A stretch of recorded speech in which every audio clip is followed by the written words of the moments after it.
एक बात सच बोलूं तो मैंने इस बाइक को नहीं ढूंढा, इस बाइक ने मुझे ढूंढ लिया। एक साइड BMW और एक साइड रूबिकॉन थार। तूने छोड़ा ही नहीं होगा, टूटेगा ही। छोड़ा नहीं, मैंने ना गद्दे में रखा था। हाँ, तने कोई बिना देखे आके। तू ही होगा। मैंने कहा तो गाइस हम खा रहे हैं chips. So hello everyone, welcome back to the channel और इस नए व्लॉग में आप सभी का स्वागत है। अभी भी बैकग्राउंड वही है क्योंकि और मैं दोबारा बुआ के घर पे हूँ खरड़ पे। कल वाले व्लॉग में देखा हूँ मैंने, थोड़ा सा पार्ट पाया था मोटो व्लॉग का क्योंकि मैं ज़्यादा डाल नहीं सका क्योंकि पूरा ही जो साउंड था ना ब्लैंक था, पूरा ही ब्लैंक था पूरे वीडियो क्लिप में। और उसके बाद प्रॉब्लम क्या हुआ, जब मैं रात को यहाँ से गया था ना तभी मैंने व्लॉग बनाया था, बट उसमें भी पूरा ब्लैंक था साउंड। पहले जब कैप्चर नहीं करता ना तो एटलीस्ट ये होता था कि विंड का तो साउंड आ जाता था, बट इस बार ऐसा गेम हुआ कि विंड का भी साउंड नहीं आया, बिल्कुल ब्लैंक हो गया था। तो क्लिप्स वो डालने लायक ही नहीं थी। फिर वो वॉइस ओवर करना मेरे को इतना वर्थ ही नहीं लगा, तो इसीलिए फिर ये बोल सकते हो वो व्लॉग का क्लिप तो सारा ख़राब हुआ, प्लस नाइट का भी व्लॉग पूरा ही ख़राब हो गया। और मुझे आज सुबह खरड़ आना था किसी काम से, तो इसलिए मैं सुबह से यहाँ पर हूँ। शाम हो चुकी है लगभग अब, और एक गधा भी स्कूल से आ चुका है। आपको मुंह में पानी आ रहा है क्या? हाँ, ये करिए। पानी तो इसका लीक हो रहा है साइड से टूटे हुए दांतों से, और मुझे बोल रहा है। अब तो ऐसा हो गया भगवान भरोसे वाली बातचीत, आएगा ठीक है, नहीं आएगा तो भी ठीक है, बट कोशिश कर सकता हूँ। आवाज़ होगा तो डाल दूंगा क्लिप, नहीं होगा तो नहीं डाल पाऊँगा। जो लाइक नहीं करोगे उनके पास वीडियो नहीं आएगी, जो सब्सक्राइब नहीं करेंगे उनके पास शर्म आ गया है लेकिन पता नहीं क्या बोलना है। A few moments later. चलो भाई चले, ऑलमोस्ट शाम हो गई है। सुबह शाम को जा रहा हूँ यार, धूप बहुत ज़्यादा होती है दोपहर में। कहा क्या बाइक चलाना है धूप में, तो इसलिए मैं आराम से जाऊँगा शाम को। अब शाम हो ही गई है।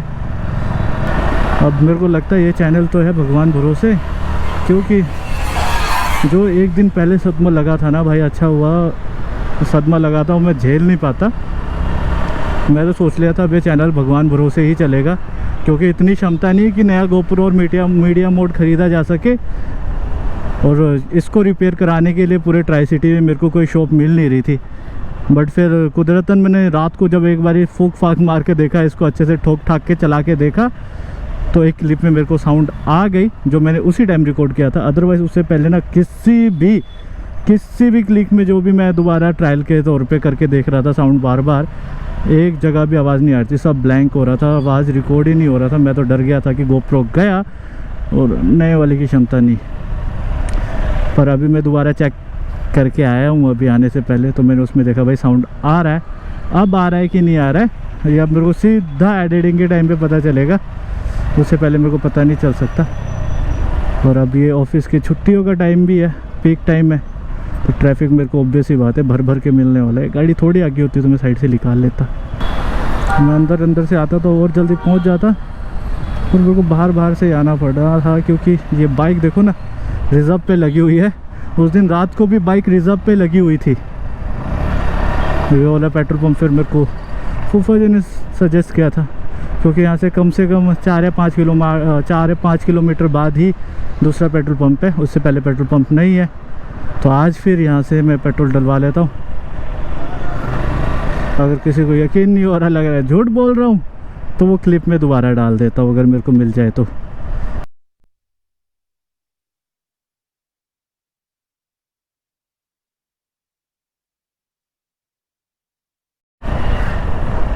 सो ऑलराइट, पेट्रोल भरा लिया, अब चलते हैं।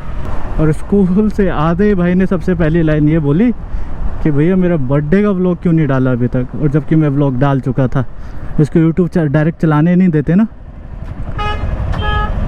ऐप पे, तो क्रोम के थ्रू चलाते हैं, तो वहाँ से देखना पड़ता है। फिर इसको लगा के दिया मैंने कि मैंने अपलोड कर दिया है, कल ही अपलोड किया है, जाके तुम देख सकते हो। पर भाई बहुत ज़्यादा अफसोस भी हो गया, बहुत सारी क्लिप्स मेरी ऐसी ही वेस्ट हो गई। अभी यहाँ ये नॉर्मल था, चलो मेरे फ़ोन की क्लिप्स भी थी। तो ट्रैफिक अभी पीक टाइम है ऑफिस से ऑफ मिलने का, तो ट्रैफिक अच्छी खासी बनी हुई है भाइयों। तो उस दिन की जो भी क्लिप्स ख़राब हुए कोई बात नहीं, आज बात करने के लिए दोबारा मौका तो मिल ही रहा है ना। अब मुझे नहीं पता कि इसमें भी कितना रिकॉर्ड हो रहा होगा तो मैं अपलोड करूँगा, नहीं हो रहा होगा तो भगवान भरोसे होगा, दोबारा कुछ देखेंगे, बैठ के बात कर लेंगे। तो वही वाली बात आज दोबारा करते हैं। और उस दिन मैं बात कर रहा था अपने बाइक की, मैं और मेरी बाइक की। बाइक को 5 साल होने वाले हैं जब मेरे पास है, 5 साल से मेरे पास है। मेरे को याद है 28 अक्टूबर को मैंने बाइक परचेज़ करी थी, तब हम 28 अक्टूबर को गए थे इस बाइक को ख़रीदने। उस दिन हमने बाइक ख़रीदी थी। अब बात करते हैं कि बाइक कैसे आई घर पे, कैसे मैंने बाइक ख़रीदी। और एक बात सच बोलूँ तो मैंने इस बाइक को नहीं ढूंढा, इस बाइक ने मुझे ढूंढ लिया। अगर आप कोई चीज़ खरीदने जाते हैं ना तो प्री प्लान्ड होके जाते हैं कि हमने ये चीज़ ही खरीदनी है, ये चीज़ हमें अच्छी लग रही है, जाएंगे तो ये चीज़ लेकर आएंगे। पर हमारे साथ बिल्कुल ही उल्टा था। जब हमने बाइक प्लान किया था तो भी वो अनप्लान था। जब हम बाइक लेने गए थे तो भी ये बाइक प्लान्ड ही नहीं थी। मैं बताता हूँ हुआ क्या। दिवाली का टाइम था, तब भाई मेरा दिल्ली था, तो वो आया घर दिवाली वाले दिन, एक दिन पहले आया था। तो हम दिवाली वाले दिन बैठे हुए थे, 3 पापा, मैं और भाई। तो हमारी बात चल रही थी ऐसे ही, तो बात चलते चलते बात आ गई बाइक पे। तब एक्टिवा चला रहा था, उससे पहले मैंने कैनेक्ट भी बहुत ज़्यादा चलाई, फिर एक्टिवा चलाई, फिर बाइक पे बात अड़ गई कि क्या करना है, दिवाली का टाइम है, दुनिया बाइक खरीदती है, तो हम भी बाइक खरीदे क्या। वही बातचीत चल रही थी, तो बात करते करते बात वहाँ तक पहुँच गई। और फिर पापा को मना लिया। मम्मी को मनाना ज़्यादा मुश्किल है पापा से, तो पापा को मना लिया था। मम्मी को मनाना ज़्यादा बड़ा टास्क था। हमने कहा देखते हैं, पहले कर लेते हैं, मम्मी को फिर मना लेंगे। तो मम्मी को भी मना लिया हमने शाम तक, पर मनाते इतने लेट हो गए थे कि 5 बज चुके थे। और जब हम शोरूम गए तो पता चला शोरूम सारे बंद हो गए। अब नेक्स्ट डे विश्वकर्मा डे, हमें लगा सारे शोरूम्स खुले होंगे। अगले दिन हम मॉर्निंग में दोबारा गए, पता चला सारे के सारे शोरूम्स तो खुले थे पर डिलीवरी कोई नहीं मिल रही थी किसी भी बाइक की। और वैसे जो हमारा फर्स्ट प्रेफरेंस था ना, जो फर्स्ट चॉइस थी, वो थी यामाहा की FZS, ठीक है। बट क्या हुआ कि जब हम विश्वकर्मा डे वाले दिन गए तो FZS आउट ऑफ स्टॉक चल रही थी, और R15 के लिए वो 15 दिन मांग रहे थे, और हमारे पास दिन थे सिर्फ वही दिन था हमारे पास, क्योंकि उसके बाद भाई ने दोबारा दिल्ली जाना था। और हमें ये भी पता था अगर हम अब भी नहीं खरीदेंगे ना तो फिर हम नहीं खरीद पाएंगे, 1 साल के लिए और रुकना पड़ेगा।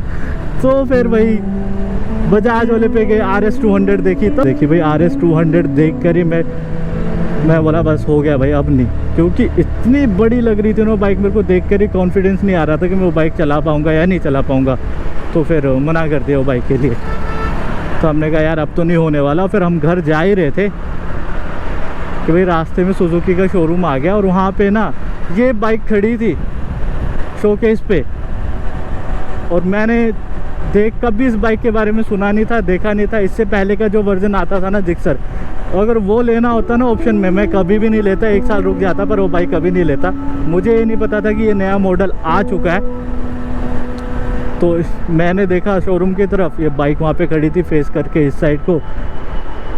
मैं कहा यार अच्छी बाइक है। फिर हम लोग गए, बातचीत करी, देखा। मुझे इतना भी नहीं पता था कि ये सुजुकी का इंजन है, ये यामाहा का इंजन है, ये कावासाकी का इंजन है, ये KTM का इंजन है, क्या रिलायबिलिटी होती है, कितना रिलायबल है, कितना चलेगा नहीं चलेगा, बाइक में प्रॉब्लम आती है नहीं आती है, कुछ भी नहीं, 0% आइडिया था। गए, बात करा, बस उसी दिन सब फॉर्मेलिटीज़ पूरी करी, बाइक उठाई और घर आ गए। उसी में चलाने के बाद सीधा ही फर्स्ट टाइम मैं और मेरा भाई, वो भी डरा हुआ था, मैं भी डरा हुआ था, हम दोनों ही सोलन के लिए निकल गए। यहाँ अच्छे से नहीं चला पा रहे थे, और पर बाइक लेके हम दोनों सोलन निकल गए। पर भाई लाइसेंस सब था मेरे पास, बिना लाइसेंस के मैं कहीं जाता नहीं ज़्यादातर टाइम पे। उस टाइम तो बना ही हुआ था। गए, मस्त सोलन घूम कर आए। बस फिर वहाँ से तो पता ही है, एक बार फिर मोटो ब्लॉगिंग के कीड़े ने काट लिया, फिर वो स्टार्ट कर दिया। उसी के बहाने फिर घूम तो मैं पहले ही रहा था, फिर मैं कहा चलो घूमते घूमते थोड़ा और घूम लेते हैं अच्छे से। तो वही मोटो ब्लॉगिंग शोटो ब्लॉगिंग भी लग गया, जो कि अभी तक चल ही रहा है। फिर उसके बाद आपको पता है जर्नी चली हुई है, अभी भी चली रही है। 5 साल ही हुए अभी, हो सकता है बाइक अगले 10 साल भी हो सकता। और हाँ यार, पिछले व्लॉग से याद आया, पिछले व्लॉग के लिए मैंने कमेंट्स में बहुतों से माफ़ी मांगनी पड़ी मुझे, क्योंकि कमेंट ही कुछ ऐसे आए थे।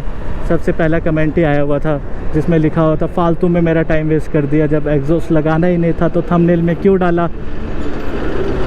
पर लगता है भाई ने सही से नहीं देखा, मैंने उसके पीछे का रीज़न भी बताया था कि भाई क्या रीज़न था कि मैंने थंबनेल में लगाया पर अपनी बाइक पे मैंने यूज़ नहीं किया था। वो अगर सही से देखा होता तो शायद नहीं हो पाता। और जैसे मैंने पहले भी बताया कि भाई ये छोटी बाइक से, इसमें मेरे को लगता नहीं है कि लगवाने की ज़रूरत है। भाई शौकिया तौर पे किसी ने लगवाना है तो लगवा लो, पर मुझे वो शौक़ नहीं है तो मैं वो चीज़ फॉलो भी नहीं करता कि फालतू का ही ये लगवा लो वो लगवा लो। मॉडिफिकेशन कराने वाले अब सबके अपनी अपनी पसंद है ना, अपनी अपनी चाहे, कोई किसी को कुछ बोल नहीं सकता। पर जैसे कि मैंने बोला यार, कई बार थंबनेल में करना पड़ता है। 340i वो भी M सीरीज़, कृष्णा ऑटोमोबाइल। और सबको पता ही होगा भाई BMW में M सीरीज़ सबसे टॉप नॉच सीरीज़ होती है, इनका कोई मुकाबला नहीं होता।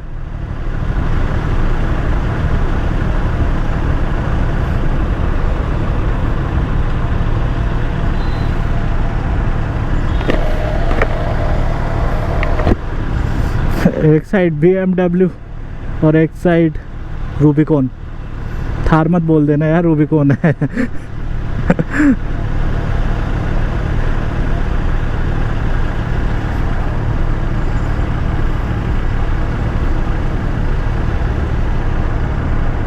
एक साइड BMW और एक साइड रूबिकॉन। थार मत बोल देना यार, रूबिकॉन है। खरड़ से ना बहुत भगाता हुआ आ रहा है, हो गया जितना इसने भगाना था भगा लिया। ये है बाउंड्री, यहाँ से चंडीगढ़ स्टार्ट हो गया।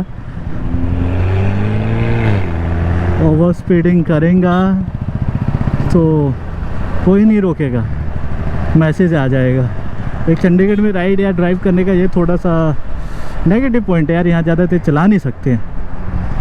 कारों के लिए तो फिर भी 60 है, बाइक्स के लिए तो ओनली 45 है।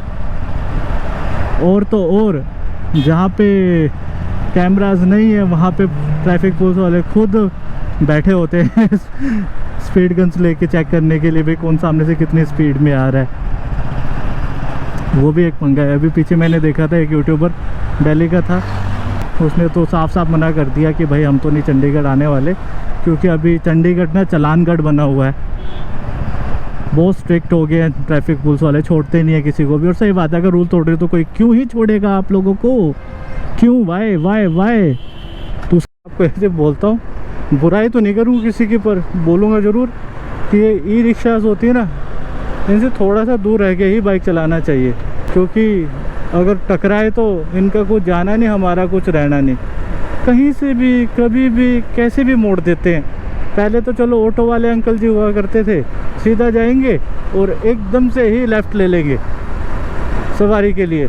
अब उस कंपटीशन में ये भी आ गए, वो तो फिर भी थोड़े तेज़ होते हैं, इनका तो पता ही नहीं चलता कब तेज़ हो रहे हैं कब स्लो हो रहे हैं, बस इंतज़ार करना पड़ता है, अभी काम कर देते। मैं सोचता हूँ किसी के बारे में कुछ बोलूँ ना, पर जब यार एकदम अति हो जाती है ना तो फिर निकल ही जाता है शब्द। तो सही बता रहे हो, थोड़ा सा दूर रहा करो ये रिक्शा से। मैंने अपने आँखों के सामने ये जो 3 पहियों पे चलती है ना, इसको 2 पहियों पे चलता हुआ देखा है, सिर्फ एक छोटे से गड्ढे के कारण। तो इनमें ना ब्रेकिंग अच्छी होती है ना हैंडलिंग अच्छी होती है, और वेट बैलेंसिंग भी इनकी नाम की होती है। भाई कभी भी कहीं भी गिर सकती है। मैंने छोटे छोटे गड्ढों पे इन्हें 2 पहियों पे चलते हुए देखा है, एक साइड को वेट पूरा लेके। तो थोड़ा सा दूर रह कर ही चलना चाहिए। सो राइट फ्रेंड्स, मैंने आप सबको बता दिया गपशप भी होगी, बातचीत भी होगी। अब भगवान जानता है इसमें आवाज़ आ रही है कि नहीं आ रही है। आ रही होगी तो व्लॉग बन जाएगा, नहीं आ रही होगी तो नहीं बन पाएगा। फिर अगला व्लॉग में एक्सक्यूज़ वाला व्लॉग बनेगा। और मैंने आपको बताई दिया सारी जर्नी मेरी और मेरे बाइक की, कैसे शुरू हुई, कैसे चल रही है, कैसे चलेगी तो पता नहीं, पर कैसे चल रही है सब मैंने बता दिया है ना आपको।